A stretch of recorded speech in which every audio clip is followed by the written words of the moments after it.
Assalamualaikum semuanya, assalamualaikum. Balik lagi sama aku Anabel di channel YouTube aku Pimbel Studio. Untuk kalian semua yang barusan banget nemuin channel YouTube ini, jangan lupa untuk subscribe channel YouTube aku agar kalian bisa tahu video-video uploadan terbaru dari aku.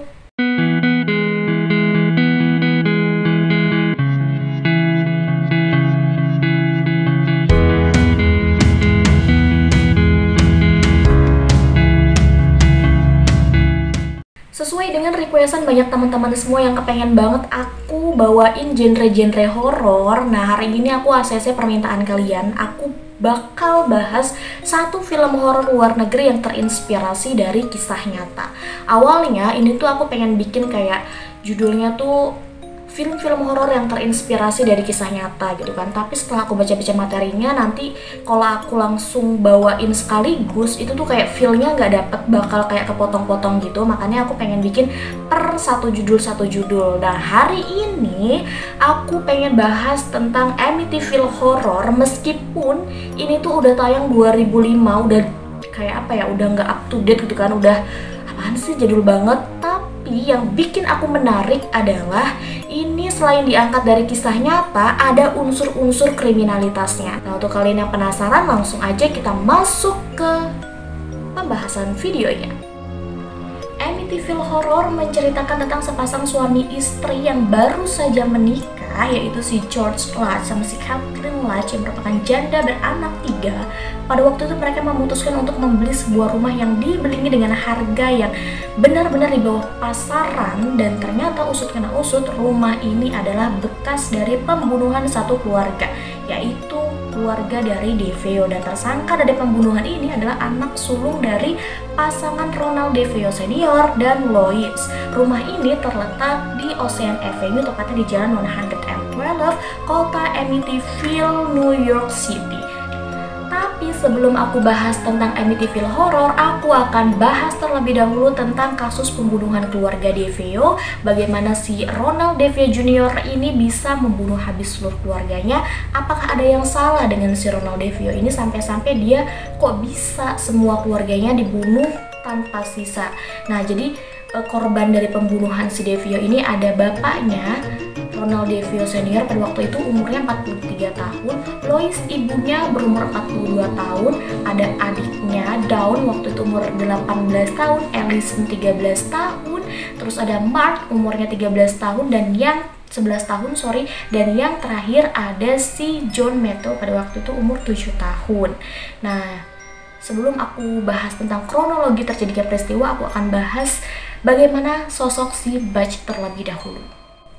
Si Butch ini punya nama lengkap Ronald Joseph DeFeo Jr. lahir pada tanggal 26 September 1951 di kota Brooklyn, New York City. Pada waktu itu, pada saat pembunuhan usianya sekitar 23 tahun. Secara finansial, si Butch ini lahir dari keluarga dengan finansial yang terjamin, teman-teman. Karena bapaknya sendiri adalah seorang sales mobil yang sukses di showroom milik mertuanya. Jadi mertuanya itu punya perusahaan showroom gitu, showroom mobil gitu.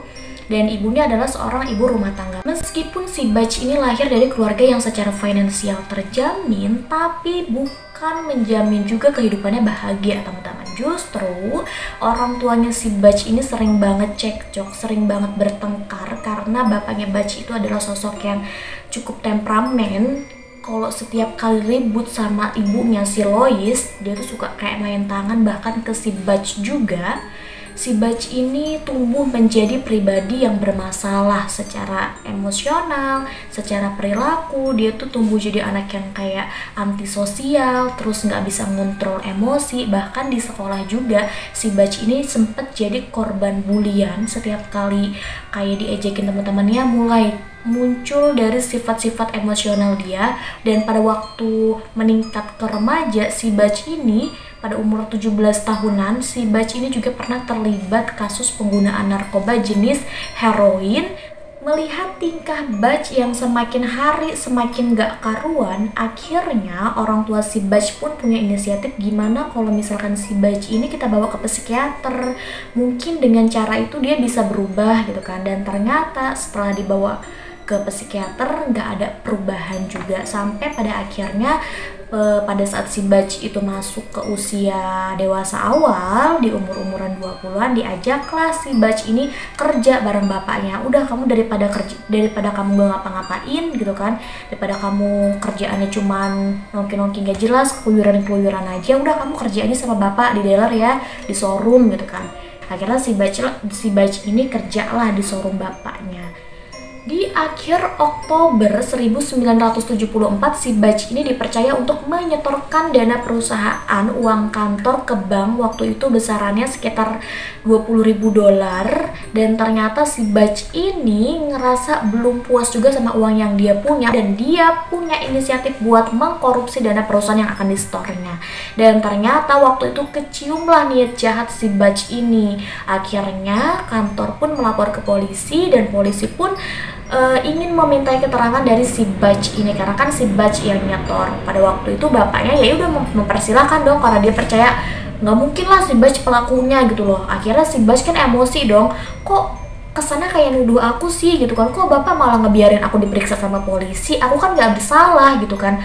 Jadi karena si Butch ini ngerasa dituduh, emosi lah dia, bahkan dia sempat mengancam bapaknya pakai pistol. Si bapaknya pun ngerasa aduh ngeri juga kan kalau misalkan beneran bakal ditembak. Akhirnya ya udahlah, udah nggak usah dilanjutin lagi kasus ini. Pada tanggal 13 November 1974, tepatnya di jam 3:15, si Butch ini masuk ke kamar ibu bapaknya dan ditembaklah ibu bapaknya yang lagi tidur dua kali. Setelah memastikan bahwa ibu bapaknya udah nggak bernyawa, dia beralihlah ke kamar si Dawn, ke kamar si Allison, terus ke kamar si Mark, ke kamar si John Matthew gitu kan. Akhirnya semuanya juga ditembakin dalam keadaan si Josh itu kayak berkaca-kaca, kayak nggak tega gitu mau nembakinnya, tapi dia tetap tembak semua adik-adiknya sampai mati sekali-sekali. Dan akhirnya seluruh keluarga si Butch habis tidak tersisa, tidak bernyawa.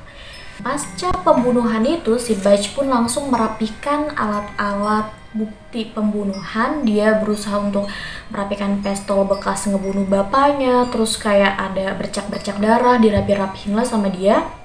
Dan si pistol sebagai alat bukti utama itu dia buang di selokan arah tempat dia mau bekerja. Nah, pada pagi hari waktu pas sampainya di kantor, orang-orang nanyain dong, loh kok kamu tumben sih berangkatnya sendirian, kemana bapak, ini kan ditanya-tanyain.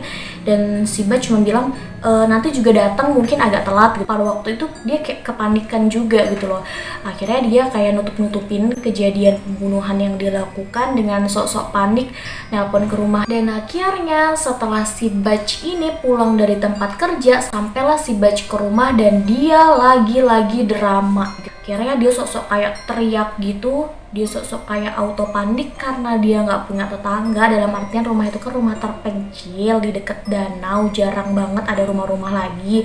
Akhirnya dia pun pergi ke bar di dekat rumah dia, dan dia teriak-teriak gitu kan di dalam bar, tolong ibu bapak aku dibunuh gitu kan. Pada datanglah itu semua orang-orang bar ke rumah si Butch, dan ternyata orang-orang pas lihat itu dia panik banget. Ternyata seluruh keluarga si Butch bener aja udah terbujur kaku, gak bernyawa. Akhirnya pada waktu itu si Butch drama kan, dia kayak pura-pura sedih gitu. Akhirnya sama temennya si Butch, udah deh kita mendingin lapor polisi aja, kok bisa sih ini kejadiannya kayak gimana gitu kan. Akhirnya karena si Butch ini adalah satu-satunya orang yang masih hidup di antara keluarganya, si Butch pun dimintai keterangan di kantor polisi. Waktu itu si Butch mengkambing hitamkan si Lois Fellini, salah satu orang yang gak suka sama keluarga si Butch. Katanya sih si Lois Fellini ini ada dendam sama bapaknya terkait usaha showroom mobil ini, makanya dia ngebunuh keluarganya. Akhirnya si Lois Fellini juga sempat diperiksa sama polisi,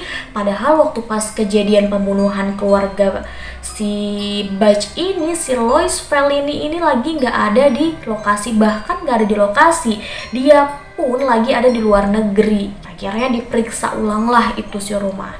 Setelah diperiksa ulang, waktu pas sampai di kamar Butch, polisi menemukan kotak dari pistol yang digunakan Butch untuk membunuh seluruh keluarganya. Ditanya dong, ini pistol punya siapa? Si Butch masih kayak berkelik juga, bukan punya aku. Oh iya, itu kayaknya ketinggalan, soalnya waktu pas aku datang si Lois Fellini juga sempat kayak mau ngancam aku. Loh kamu gimana sih, katanya tadi waktu pas ditanya kamu nggak tahu semuanya udah dalam keadaan meninggal, terus sekarang kamu bilang si Lois Vale ini juga datang. Akhirnya didesek dong si Butch ini sama polisi, dan akhirnya si Butch mengakui bahwa dialah tersangka pembunuhan dari seluruh keluarganya. Ya, saya yang membunuh seluruh keluarga saya. Saya membunuh karena ada bisikan-bisikan yang menyuruh saya membunuh. Tangkap, kejar, dan bunuh gitu. Jadi sebenarnya si Butch ini mengaku dia dapat kayak bisikan-bisikan setan gitu, nggak tahu bisikan-bisikan dari mana, yang membuat si Butch ini harus membunuh habis seluruh keluarganya. Setelah Butch ini terbukti bersalah dan dinyatakan sebagai tersangka dari pembunuhan seluruh keluarganya, si Butch dijatuhi hukuman 25 tahun penjara, bahkan terancam akan dipenjara seumur hidup.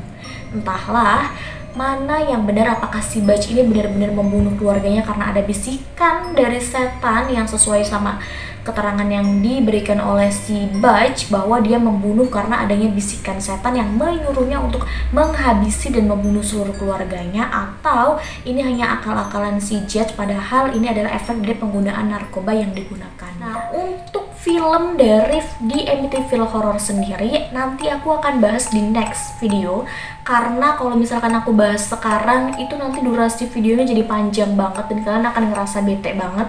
Dan untuk kalian yang pengen tahu tentang di Amityville Horror nanti, silahkan tonton di next video aku. Dan jangan lupa sebelum nonton di Amityville Horror nanti, kalian harus tonton video ini sampai habis, karena ini yang menjadi dasar cerita dari di Amityville Horror next time. Terima kasih untuk teman-teman yang udah nonton video aku. See you next time. Bye-bye.